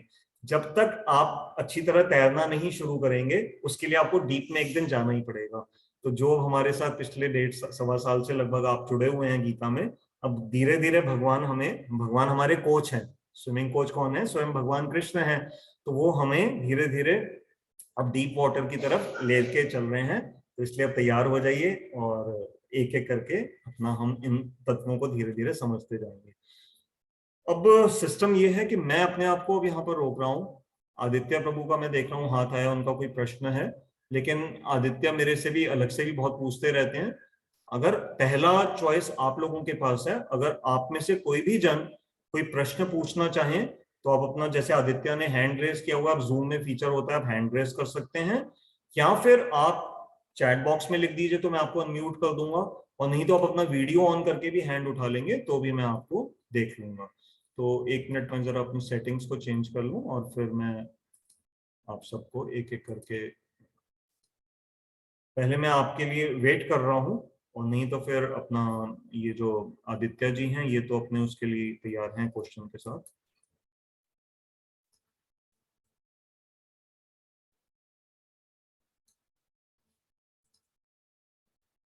अच्छा, निशांत शर्मा जी, ये आज हमारे एक नए श्रोता हैं। आदित्य आप 2 मिनट वेट करना, निशांत जी हमारे नए गेस्ट हैं आज, इनका आज मुझे फोन आया था, तो ये पहली बार जुड़े हैं, तो मैं इनको, निशांत जी मैं आपको अनम्यूट कर रहा हूँ, आपका जो भी प्रश्न हो आप कृपया करके पूछिए, या कोई कमेंट भी हो तो आप ले उसको भी दे सकते हैं। Good evening sir. Good evening ji, welcome ji, thank you sir. बहुत अच्छा रहा, मेरा तो पहले दिन का एक्सपीरियंस काफ़ी अच्छा है। और मेरा एक सवाल इसमें सर ये है कि एक चीज़ जो आपने भी बोली कि जो बुद्धि वाली जो बात है कि वो मतलब उसमें हमारा राइट नहीं है, वो ईश्वर अगर चाहे तभी हमें मिलेगा, नहीं? लेकिन क्या हमने ऐसा देखा है कि बहुत सारे लोग जो बचपन से ही, जैसे अगर हम प्रहलाद को या ध्रुव ऐसे लोगों को हम मतलब उनको पढ़ें देखें तो ऐसा लगता है कि वो तो मतलब शुरू से ही लेके आए थे वो चीज़। तो क्या मतलब हम ये माने कि उनको ईश्वर ने शुरू में ही दे दिया? बहुत अच्छा प्रश्न है निशांत जी। मैं थोड़ा सा आपके प्रश्न को एक बार खुल के सबकी समझने के लिए मैं थोड़ा उसको और एक्सप्लेन करता हूँ। एक जगह निशांत जी कह रहे हैं कि मैंने एक जगह पे कहा कि जो बुद्धि योग है वो भगवान की कृपा से ही संभव पूर्ण रूप से हो पाएगा, क्योंकि हमारा प्रयास और भगवान की कृपा।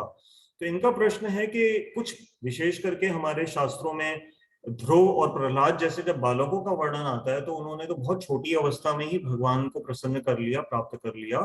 तो क्या ये हम, तो उसको हम कैसे समझें, उनका मुख्य रूप से प्रश्न ये है। तो निशांत जी देखिए, जो अगर आप ध्यान से देखेंगे तो प्रहलाद जी जो हैं, प्रहलाद जी की एक हिस्ट्री पूरी आती है, भागवतम ग्रंथ में बताया गया है कि वो हिरण्यकशिपु के पुत्र थे।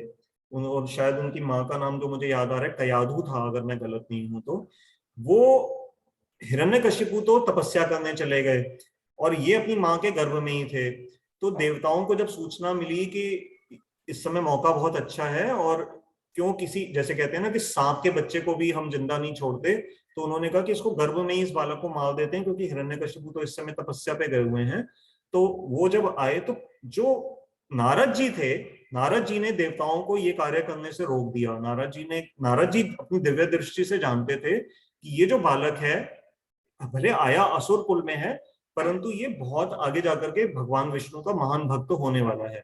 तो नारद जी ने देवताओं को उस समय रोक दिया, और फिर नारद जी ने अपने आश्रम में ले जाकर के उनको पूरा भगवत ज्ञान दिया, और गर्भ में ही उस बालक ने पूरा वो ज्ञान सुन लिया था। तो इतने महान गुरु से नारद जी से प्रहलाद जी का संपर्क पहले ही हो चुका था, और इसलिए जब वो बालक पैदा हुआ तो बहुत ही हाई क्लास का डिवोटी था। और भी प्रहलाद जी की और भी कुछ कथाएं बताई जाती हैं कि वो नरसिंह भगवान के इतने महान भक्त इसलिए भी बने थे। एक और कथा का भी वर्णन आता है कि एक ये पुरुष रूप में जब वो थे अपने पिछले जन्मों में, तो वो एक किसी स्त्री को बहुत प्यार करते थे, और उसको जब वो पा नहीं सके तो वो एक बार जंगल में रात को भूखे प्यासे चले गए, और उसके वियोग में बड़े तड़प रहे थे। तो उस रात को उन्होंने कुछ भी, उनको खाने का कुछ नहीं मिला, और वो एक खंडहर में जाकर के उन्होंने पूरी रात बिताई। और हुआ क्या था वास्तव में, वो जो खंडहर था, सुबह जब वो उठे तो वहां पता लगा कि वो खंडहर खंडहर नहीं था, वो नरसिंह भगवान का एक मंदिर था।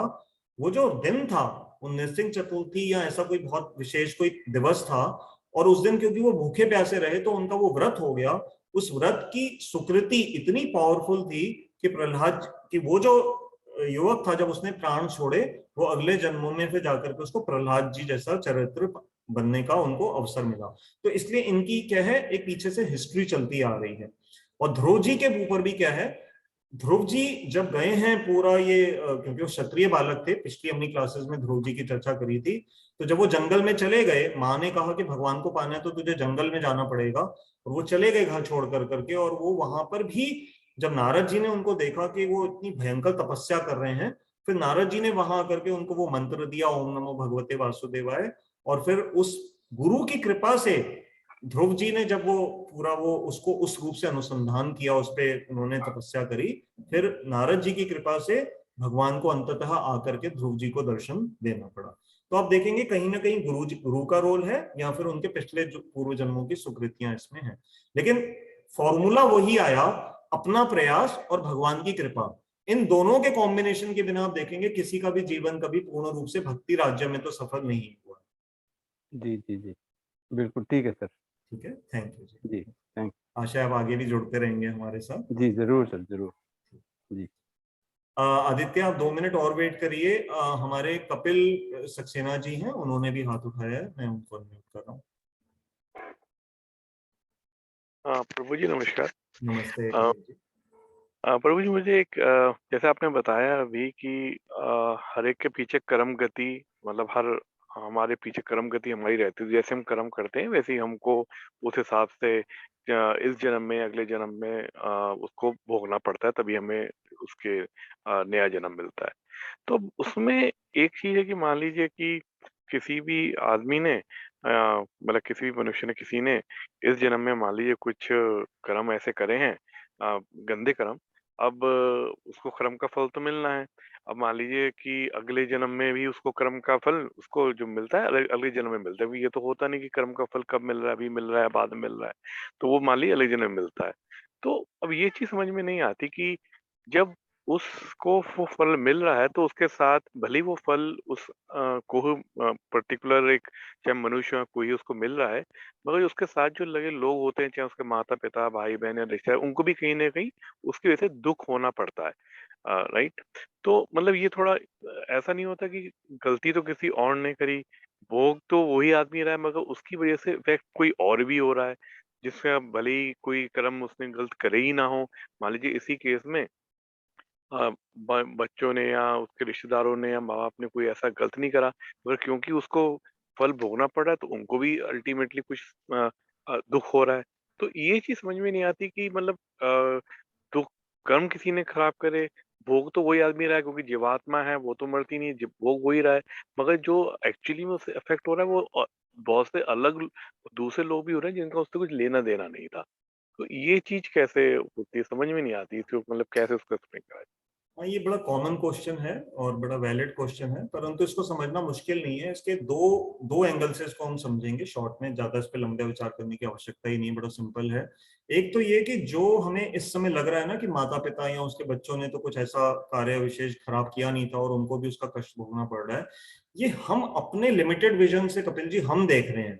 परंतु अगर उनके भी रिकॉर्ड्स को एनालाइज किया जाएगा, जो जो हमसे ऊपर एक कंट्रोलिंग अथॉरिटी है और जो सबका रिकॉर्ड मेंटेन करती है, उसके रिकॉर्ड्स में कहीं ना कहीं ये इंटरमिंगलिंग का जो कनेक्शंस और परम्यूटेशन कॉम्बिनेशन है, ये वहां पर कहीं ना कहीं है उसकी वजह से। तो किस परिवार में हमें जन्म मिलता है, ये भी हमारे पूर्व जन्मों के आधार पे ही डिसाइड होता है। तो इसलिए जो परिवार, हालांकि एक छोटा सा यूनिट लगता है देखने में, परंतु इसमें भी हम एक दूसरे से उलझे हुए हैं। जैसे हम 15 अगस्त के दिन जब आसमान में पतंगे उड़ रही होती हैं, हम अपने घर की छत से आसमान में देखते हैं तो हमें समझ में नहीं आता कि ये पतंग तो अभी अभी ऊपर उड़ रही थी और ये अचानक से एकदम से कट कैसे गई, कहां से, इसको किसने काटा, हमें नजर नहीं आता, क्योंकि हो सकता है हमारे घर की छत से हम उस एंगल को उस समय देख नहीं पा रहे जहां से कि दूसरी पतंग ने आकर के उसको नीचे से कहीं से कट मार दिया था। तो हमारा विजन लिमिटेड है, परंतु भगवान के जो रिकॉर्ड कीपिंग सिस्टम है वो परफेक्ट है। उसमें पहली बात तो ये समझ लीजिए कि जो भी हमारे साथ कोई दुख भोगता है, उनका भी कहीं ना कहीं रोल जरूर रहा होता है पहले, तभी। हाँ, जो जिसके शरीर पे बीत रही होती है वो अधिक भोगता है, जो सेवा कर रहा होता है वो किसी केस में कम भोगता है। किसी जगह उल्टा हो जाता है कि व्यक्ति तो कोमा में चला गया, उसको तो कोई कष्ट नहीं हो रहा, लेकिन परिवार के ऊपर फाइनेंशियल, हॉस्पिटल के बिल भरना, उसको उसका सारा टाइम ध्यान रखना। एक हमारे कॉलोनी में ही एक हमारे मित्र हैं, आप जब मुझे कपिल जी, क्योंकि आप भी मेरी कॉलोनी में रहते हैं, मैं बताऊंगा, उन्होंने मुझे, वो कुछ दिन पहले हमारे घर आए, बहुत सीनियर लेवल के ऑफिसर, सरकार से भी रिटायर हुए हैं। उनका इतना हो सकता है वही क्लास कभी सुनते भी हो, मैं उनको भी भेजता हूँ। तो उनका देखिए केस क्या था, उनका बच्चे का कहीं एक्सीडेंट कुछ ऐसा हुआ, वो बच्चा कोमा में चला गया, और पता नहीं 12-13 साल तक वो बच्चे की वो सेवा उन्होंने करी। इस साल ही उन्होंने, मतलब उस बच्चे ने फिर ये संसार छोड़ा। और नहीं तो वो भाई साहब बता रहे थे कि कमल जी, हमने अपने घर में पूरी ड्यूटी बांध रखी थी कि इतने बजे से इतने बजे तक मैं उसके पास रहूंगा, इतने बजे से इतने बजे तक उसकी बहन रहेगी, इतने बजे से इतने बजे तक उसकी माँ रहेगी। और 12-13 साल तक उन्होंने उस बच्चे की, मतलब वो बेड पे ही कोमा में उन्होंने उसकी सेवा पूरी करी है। ऐसे पेरेंट्स को नमन है। लेकिन कहीं ना कहीं क्या है, कर्म का लॉ जुड़ा रहता है। दूसरी बात ये कि आपने ये दुख के विषय में तो बोला, लेकिन आप देखिए इसका रिवर्स भी तो ट्रू है कि सुख भी तो फिर परिवार भोगता है। एक बच्चा, मान लीजिए गांव में जन्म हुआ, हमारे ऐसे बहुत सारे वो लोग हैं ना, जैसे जो बड़े बड़े, वो आजकल आप कौन बनेगा करोड़पति में भी देखते हो कि एक किसी गरीब गांव का बच्चा है, मान लीजिए उसको बॉम्बे में करोड़पति की सीट पे अमिताभ जी के साथ जाने का मौका मिल गया, और अभी 2-3 दिन पहले ही एक यंग लड़का था, वो शायद 1 करोड़ जीत के गया है, बहुत ही हम्बल बैकग्राउंड से आया था। अब उस बच्चे के प्रयास ने 1 करोड़ उसको जिता दिया। जब 1 करोड़ वो जीता, तो वो उसके घर पे वो 1 करोड़ पहुंचेगा, तो उसका जो घर है उनका भी, सबका जीवन बदलेगा या नहीं बदलेगा? सब उसका फायदा उठाएंगे। तो जैसे दुख भी बांटते हैं हम संसार में, तो ऐसे सुख भी बांटते हैं। तो इसलिए प्रकृति ने बैलेंस पूरा रखा हुआ है। लेकिन होता यही है, रीजन यही है क्योंकि आपस में उनका कहीं ना कहीं संबंध है, और पिछले कर्मों का रोल है, तभी हमें उस खानदान में जन्म मिलता है। हर बच्चा अंबानी के घर नहीं पैदा हो रहा, और हर बच्चा किसी गरीब घर में नहीं पैदा हो रहा। ये प्रकृति डिसाइड कर रही है कौन कहाँ हो रहा है। जी जी प्रभु, बहुत बहुत धन्यवाद। अब आया समझ। Thank you Kapil ji. Thank अगर और किसी का कोई प्रश्न नहीं है तो फिर मैं आदित्य प्रभु को, क्योंकि अब हमारी क्लास, आदित्य थोड़ा सा शॉर्ट रखेंगे क्योंकि 6 बज गए हैं, ठीक है? तो आप थोड़ा शॉर्ट रखिएगा, कोई लंबा होगा तो मैं आपको अलग से बता दूंगा। कहिए प्लीज।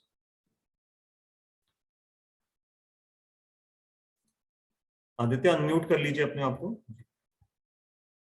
अ, हरे कृष्णा प्रभु जी। हरे कृष्णा। हाँ, प्रभु जी पहले तो एक कमेंट था बट वो मैं बात के लिए ही छोड़ देता हूँ। और एक क्वेश्चन था।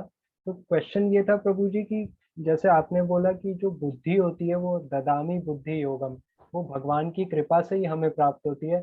हमारे अपने एफर्ट से उस तरह की स्पिरिचुअल इंटेलिजेंस हमें नहीं प्राप्त हो सकती है।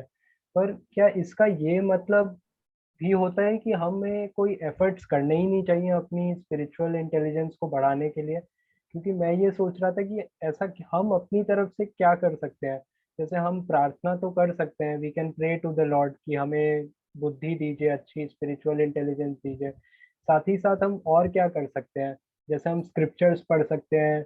और यही चीज़ मुझे मटेरियल इंटेलिजेंस के लिए भी पूछना था कि मटेरियल इंटेलिजेंस भी बढ़ाने के लिए हम भगवान की हेल्प ले सकते हैं या बस खुद के ही एफर्ट्स कर सकते हैं कि अच्छा अगर मैथमेटिशियन बनना है या इंजीनियर बनना है तो मैथमेटिक्स पढ़ लिया, अगर ऑथर, अगर राइटर बनना है या ऑथर बनना है तो फिर और वोकैबुलरी पढ़ी, डिक्शनरी पढ़ी, थेसॉरस पढ़ी। तो ये पूछना था प्रभु जी कि दोनों स्पिरिचुअल और मटेरियल इंटेलिजेंस को बढ़ाने के लिए हम अपनी तरफ से क्या एफर्ट्स कर सकते हैं और उसमें भगवान का क्या रोल होता है। आदित्य, पहला वाला जो आपने स्पिरिचुअल इंटेलिजेंस को पूछा है, वो शायद आप, मैंने उस समय भी बोला था, आप शायद मिस कर गए। मैंने आपकी हेल्प के लिए स्क्रीन पे वो दोबारा ये श्लोक शेयर किया, आप देख लीजिए।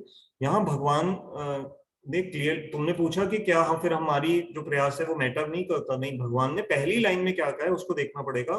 तेषाम सतत युक्ता नाम भजताम प्रीति पूर्वकम। पहली कंडीशन भगवान ने क्लैरिफाई करी है कि वो वाले साधक जो सतत, सतत मीन्स हमेशा मुझसे युक्त रहते हैं। कैसे युक्त रहते हैं? भजन से। और वो भजन भी जनरल वो वाला नहीं कि सिर्फ वैदिक भक्ति वाला, उन्होंने कहा प्रीति पूर्वकम, अर्थात वो वाला भजन जिसमें उनकी मेरे प्रति प्रीति हो। ऐसे भक्तों को मैं बुद्धि योग स्वयं देता हूं। तो ये you can make it clear, you can clearly understand it कि भगवान ने यहाँ पर बता दिया कि प्रयास तो आपको करना ही पड़ेगा, प्रयास आप करोगे और फिर मैं उसको बुद्धि योग को दूंगा। और दूसरा आपका प्रश्न है मटेरियल इंटेलिजेंस के लिए, देखिए ये दोनों तरह से पॉसिबल है। मटेरियल इंटेलिजेंस को हम अपने प्रयास से बिल्कुल बढ़ा सकते हैं। कैसे? जैसे जैसे रामदेव जी बताते हैं या कोई भी बड़े बड़े योगा टीचर्स बताते हैं कि आप फ्रेश ऑक्सीजन में सुबह प्राणायाम करिए, आसन करिए। तो कुछ चीजें तो देखिए हमारे हाथ में हैं। अपनी हेल्थ को अच्छा रखना, ये जरूरी नहीं है कि हम सिर्फ दोष अपने पुराने जन्म पे ही दे दें। हम सब अपनी अपनी हेल्थ को अच्छा इंप्रूव कर सकते हैं। तो उसके लिए फ्रेश हवा में टहलना, अच्छा भोजन खाना, सात्विक भोजन खाना, है ना, और अच्छे विचार रखना, अच्छे म्यूजिक इत्यादि को, सॉफ्ट म्यूजिक उस तरह का सुनना, शास्त्रीय संगीत जैसे होता है। एक तो ये तरीका है। और इसी के साथ साथ एक दूसरा भी बड़ा एक विशेष बात समझने की है। थोड़े दिन पहले एक न्यूज आई थी, मेरे पास है वो, मैं अगर हो सकेगा तो अगली बार दिखाऊंगा या आपको पर्सनल आईडी पे भेज दूंगा। एक शायद बेल्जियम की लड़की है या कौन से एक देश की लड़की थी, ब्राजील की, बहुत छोटी एज, सिर्फ 4, 5, 6 इयर्स की कोई लड़की है। उसका जो आईक्यू लेवल देखा गया है, अभी अभी रिपोर्ट आई थी कुछ दिन पहले, 10-12 दिन पहले, उस छोटी सी बच्ची का आईक्यू लेवल दुनिया के बहुत बड़े बड़े साइंटिस्ट, इनफैक्ट शायद उसमें आइंस्टाइन का भी नाम था, कि उनसे भी ज्यादा आईक्यू लेवल उस छोटे से बच्चे का है। तो ये कहने का अर्थ है कि अब ये उसका कहां से इतना हाई लेवल का आईक्यू डेवलप हो गया, मतलब इट इज अ मिस्ट्री। ठीक है, तो इससे ये पता लगता है कि पिछले जन्मों से भी जो कुछ बच्चे लेकर के आते हैं, अब कई छोटे बच्चे होते हैं, वो इतनी छोटी आयु में वो पूरी की पूरी भगवत गीता भी उनको रटी हुई होती है, यूट्यूब पे वीडियोस हैं, आप देख सकते हो। तो बहुत सारे ऐसे संसार में विलक्षण एग्जाम्पल्स हैं जिनका जवाब न डॉक्टर्स के पास है न किसी और के पास है। अच्छा, तो मतलब कि हमारे जो एफर्ट्स हैं अपनी मटेरियल इंटेलिजेंस भी बढ़ाने के लिए, वो भी अगले जो फ्यूचर लाइफ है उसमें कैरी ओवर कर जाते हैं, है ना? नहीं नहीं, ये एक मिनट एक मिनट, इसको दोनों को मिक्स हाँ, मत करो। जो हमारे मटेरियल अच्छा, प्रयास हैं वो जरूरी नहीं है कि हाँ, अगली लाइफ में कैरी फॉरवर्ड हो जाएंगे। जैसे उस अच्छा, बच्चे को अगर वो मिली है इस समय इतनी हाई आईक्यू, उसके लिए उसके पिछले जन्मों के कोई ऐसे सत्कर्म रहे होंगे, कोई ऐसा अच्छा, उन्होंने हम्म, कोई कोई यज्ञ ऐसा किया है, कोई ऐसी सुकृति वाला कार्य किया है, या उन्होंने कुछ भगवान से ऐसी प्रार्थना करी, वो चाहता था, वो जो जीव था कि भाई मैं ऐसा, मुझे ब्रेन मिले कि जो दुनिया में किसी के भी पास हो, वैसी आईक्यू ना हो। उसने कुछ ऐसा प्रार्थना किया, उसके लिए क्वालिफाई किया, उसके कर्म उस तरह के रहे होंगे, तो फिर प्रकृति स्पेशल केसेस में फिर वो चीज प्रेरोगेटिव आपको देती है उसको कैरी फॉरवर्ड करने के लिए। सिर्फ हमारे अच्छा, मटेरियल प्रयास अच्छा, से नहीं वो आगे चला जाएगा। अच्छा, हाँ, अच्छा प्रभु जी, ये तो मुझे समझ में आ गया, स्पिरिचुअल इंटेलिजेंस को कैसे बढ़ाना है और मटेरियल इंटेलिजेंस को कैसे बढ़ाना है।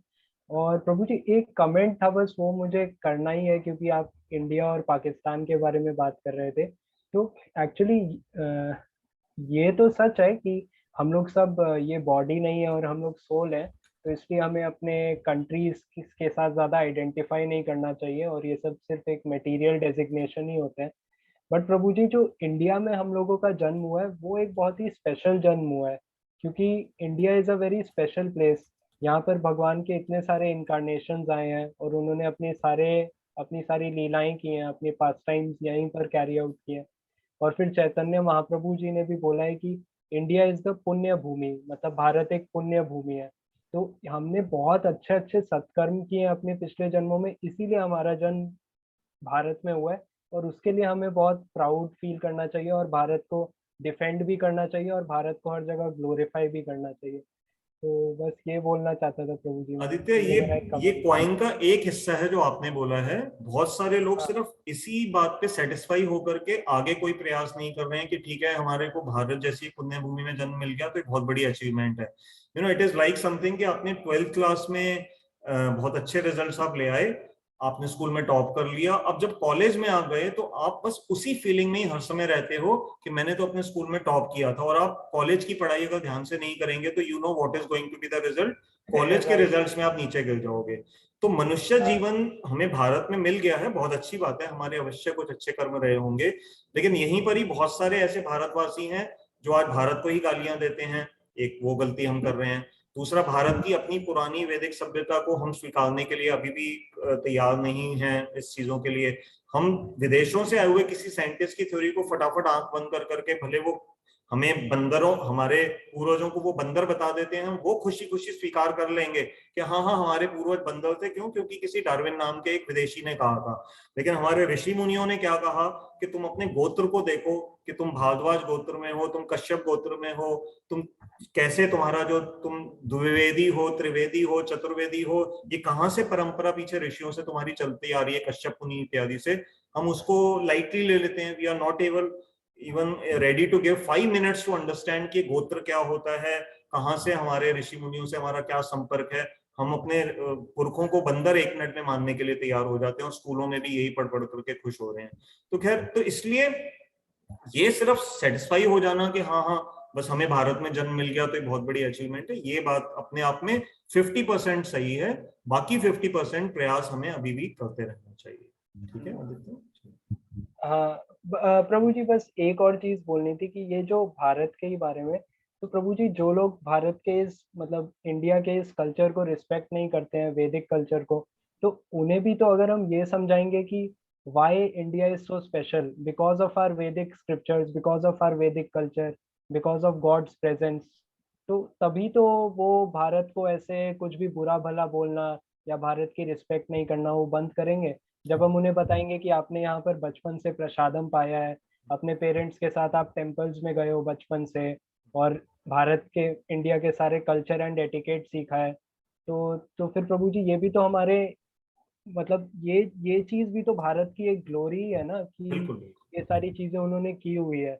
हाँ, तो वो जैसे होता है ना, कोई भूल जाता है भाई, जैसे कोई हाँ बच्चा है वो अपने माँ बाप से रूठ करके कहीं चला गया, अब वो उसको पता नहीं कि मेरे पापा तो बहुत अमीर परिवार में हैं, तो आप तो जो जिसने सड़क पे देखा और उसने पहचान लिया कि ये तो उन शर्मा जी का बेटा है जो कि ग्रेटर कैलाश में इतने बड़े कोठी में रहते हैं और ये बच्चा तो बाहर ऐसे ही घूम रहा है, तो उसको वो बताते हैं कि जाकर के भाई तुम तो उनके पुत्र हो। तो ऐसे ही भारत में जो बहुत सारे हमारे लोग विदेशों में चले गए हैं या यहाँ पर भी हैं और भारत की महानता को नहीं जानते, तो तुम्हारा विचार बिल्कुल ठीक है। हाँ, उनको बताने का हम सबको प्रयास करना चाहिए और ये प्रयास तो अपना जारी रखना ही है, बिल्कुल करना है। यस, अपने बच्चों थैंक से कम अपने परिवार से शुरुआत करनी है, तो धीरे धीरे हाँ ये बढ़ेगा। Yes, okay Prabhu ji, thank you. Thank Hare you. Krishna. तो ठीक है, समय हमारा हो गया है। आप सबका बहुत बहुत धन्यवाद जुड़ने के लिए। मैंने चैट बॉक्स में अपना मोबाइल नंबर 9810094098 टाइप कर दिया, वहां से ले सकते हैं।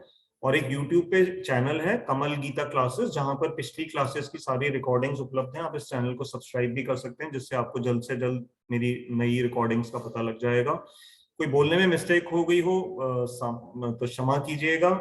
और इसी तरह से हम सब जुड़े रहें। अंत में सभी मिलके हरे कृष्ण महामंत्र का उच्चारण करेंगे। हरे कृष्ण कृष्ण कृष्ण हरे हरे, हरे राम राम राम हरे हरे। तो आप सबका बहुत बहुत धन्यवाद। हरे कृष्ण।